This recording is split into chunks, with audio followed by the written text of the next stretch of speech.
Friends, আমি প্রিয়াঙ্কা। আমি চলে এসেছি আপনাদের সামনে নতুন সুন্দর একটা ঝকঝকে ব্লগ নিয়ে।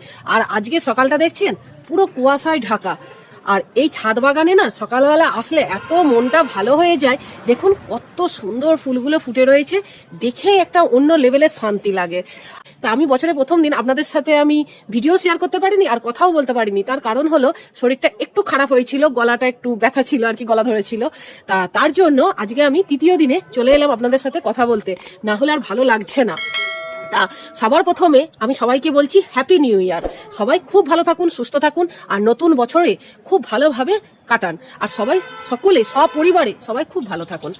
আমি এই আমার ছাদ বাগানের এই ফুল দেখে আজকে দিনটা আমি শুরু করলাম। আর আপনাদের সাথেও আমি অনেক দিন পর আবার একটা রান্নার ব্লগ দেব। চলুন, তা আজকে রান্না করব, কি রান্না করছি সেটা সবটাই আপনাদের সাথে আমি শেয়ার করব। তাহলে চলুন দেখতে থাকুন। আর বাইরের ওয়েদারটা জানি না রোদ উঠবে কি না, কি বুঝতে পারছি না এখনো পর্যন্ত, কিন্তু সেই লেভেলের হাওয়াটাও দিচ্ছে আর কুয়াশাটাও রয়েছে। দেখুন, বছরের প্রথম দিনটা পড়েছিল বৃহস্পতিবার, তাই সেই হিসাবে বাড়িতে সেইভাবে কোনো আমিষ রান্না হয়নি। তা সেই জন্য আজকে আর কোনো চিন্তা ভাবনা না করে, দিনটাও ভালো রয়েছে আর বাড়ির সকলেও বাড়িতে রয়েছে, তাই আজকে রান্না হচ্ছে স্পেশাল একটা। তা সেই স্পেশালটা কি রান্না, সেটা হচ্ছে দেশি চিকেন। দেখে বুঝতে পারছেন, দেশি চিকেনের কালারটা দেখবেন একটু কালচে টাইপের হয়, তাই না বলুন? কারণ হচ্ছে আমরা যে ব্রয়লার মুরগির মাংস খাই, তা সেই মাংস দেখবেন অনেকটা সাদা, তাই না? তার থেকে এই মাংসটার একটু রংটা একটু কালচে টাইপের। তা সে যাই হোক, এটা একদম স্কিন সমেত আছে। এটাকে ভালো করে ধুয়ে পরিষ্কার করে নিয়েছি। আর মাংস রান্না করতে গেলে আলু ছাড়া তো একদমই মানায় না। আর আমার বাড়িতে সকলে জানেন তো একটু আলু খেতে বেশি ভালোবাসে, তা সেই জন্য বড় বড় সাইজের আলু নিয়েছি। আপনারা চাইলে শীতের সকালের এই মাংসর সাথে, মানে মাংসতে আপনারা ওই ছোট ছোট এখনকার যে নতুন আলুগুলো উঠেছে না, সেই আলুতেও করতে পারেন। তা আমার বাড়িতে এরকম বড় আলু ছিল, সেই জন্য এটাই দিলাম। আর যেটা লাগবে পেঁয়াজ, আদা, রসুন, বাটার জন্য পেঁয়াজ, কাঁচা লঙ্কা, এগুলো তো মাস্ট। আর পেঁয়াজের ভাগটা, মানে কুচানো পেঁয়াজের ভাগটা একটু বেশিই লাগে। আর রসুনও আমি এখানে একটা বড় সাইজের রসুন নিয়ে নিয়েছি। তাহলে এবার চলুন রান্নাটা শুরু করি। কড়াই গরম হয়ে গেছে, কড়াই তো বসিয়ে দিয়েছি। এবার যেটা ফার্স্ট লাগবে সেটা হচ্ছে সর্ষের তেল। প্রথমে আগে আলুটা ভেজে নেব, চলুন। দেখুন তেলটা পুরো গরম হয়ে গেছে। এবার আমি প্রথমে আলুগুলো ভেজে নেব। আলুর উপরে দিয়ে দেবো এবার একটু লবণ, তারপর দিয়ে দেবো একটুখানি অল্প করে হলুদ গুঁড়ো।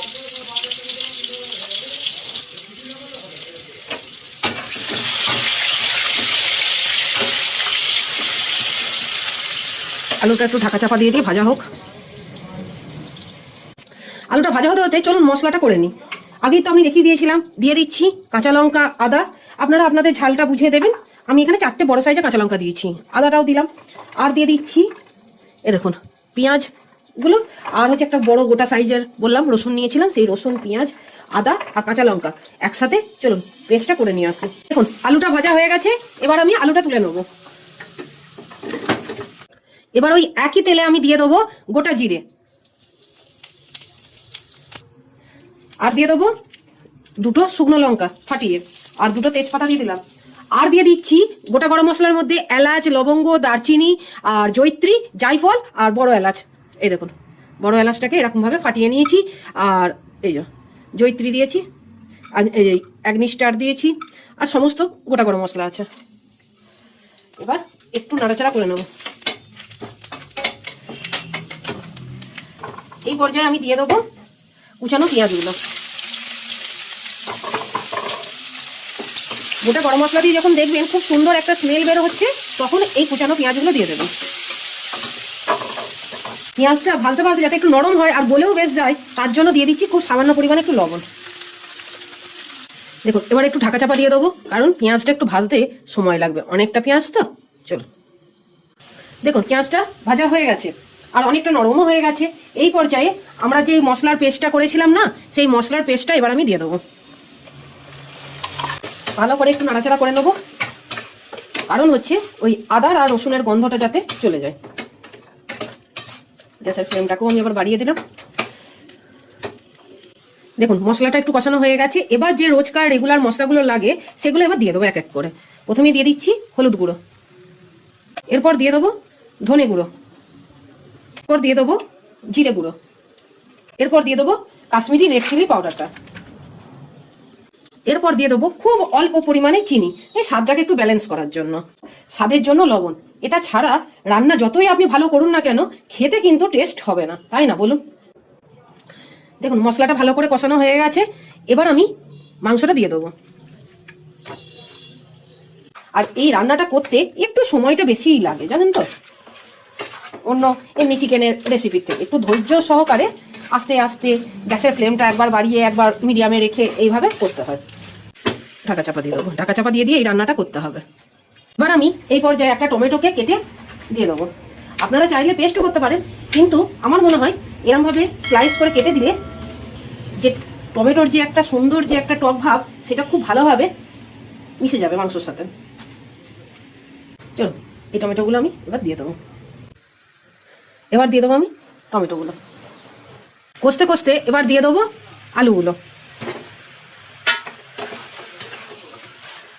সময় নিয়ে কষে যেতে হবে। দেশি মুরগির মাংস খাওয়াটা শরীরের জন্য খুবই উপকার।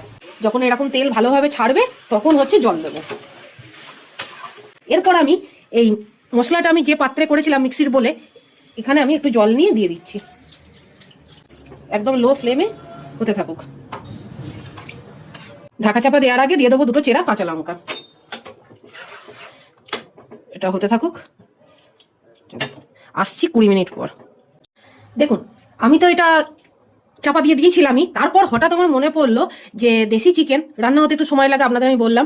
তা আপনাদের একটা ট্রিক্স আমি বলে দিই, যে খুব তাড়াতাড়ি হয়তো হবে না, কিন্তু খুব মোমের মতন সুন্দর গলে যাবে এই ট্রিক্সটা যদি আপনারা ফলো করেন।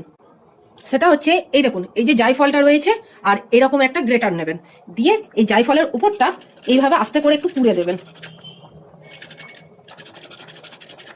এর ফলে কি হবে, এই মাংসটা খুব ভালোভাবে মোমের মতন একদম গলে যাবে। মানে গলে যাবে বলতে কি একদম কি গলে যাবে তা নয়, কিন্তু নরম হবে, বয়স্করাও খেতে পারবে। এটা হচ্ছে একটা ট্রিক্স, আপনারা এই টিপসটা ফলো করতে পারেন। দেখুন প্রায় 30 মিনিটের ওপর, তো কম নয়। তা এবার চলুন দেখি কেমন কি হলো। আর আমি একটু সৌরজিৎকে দিয়েছিলাম টেস্ট করার জন্য। সৌরজিৎ খেয়ে আমাকে বললো যেটা যে সেদ্ধ হয়ে গেছে, তাই তো সৌরজিৎ? হ্যাঁ, সেদ্ধ পুরো হয়ে গেছে, দারুণ টেস্ট হয়েছে। যে শীতকালে একদম অ্যাভেলেবেল পাওয়া যায়, যাই সবজি নেবেন না কেন আপনাকে একদম ফ্রিতে ভরে ভরে দিয়ে দেবে, ব্যাগ ভর্তি করে। সেটা হচ্ছে ধনেপাতা। উপর দিয়ে একটু ধনেপাতা ছড়িয়ে দেবেন। আর নামানোর আগে দিয়ে দিতে হবে অল্প করে একটু চিকেন কারি মশলা, খুবই অল্প, ব্যাস।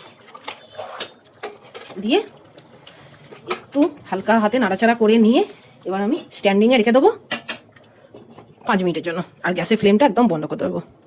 দেখুন একদম রেডি হয়ে গেছে গরম গরম দেশি চিকেনের রেসিপি।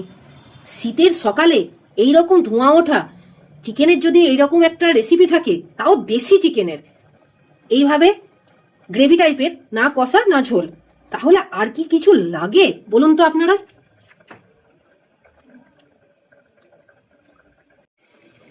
তাহলে বাড়িতে একবার এইভাবে চিকেনটা রান্না করে দেখবেন। দেশি চিকেন খেতে দেখবেন অতুলনীয় লাগছে, মন প্রাণ সব ভরে যাবে।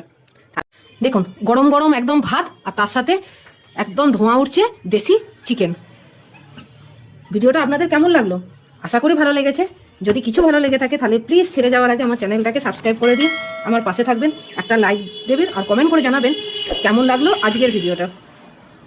আর এতটা টেস্টি হয়েছে, আর এত গরম গরম ধোঁয়া ওঠা ভাতের সাথে এইরকম চিকেন কষা, জাস্ট সেই লেভেল। ভিডিওটা এখানেই শেষ করছি। দেখা হবে আপনাদের সাথে নেক্সট আরেকটা নতুন সুন্দর ভিডিওতে। ততক্ষণের জন্য সবাই খুব খুব খুব ভালো থাকবেন, সুস্থ থাকবেন আর নিজের শরীরের যত্ন নেবেন। আজ এ পর্যন্তই। আর সবাইকে বলছি হ্যাপি নিউ ইয়ার।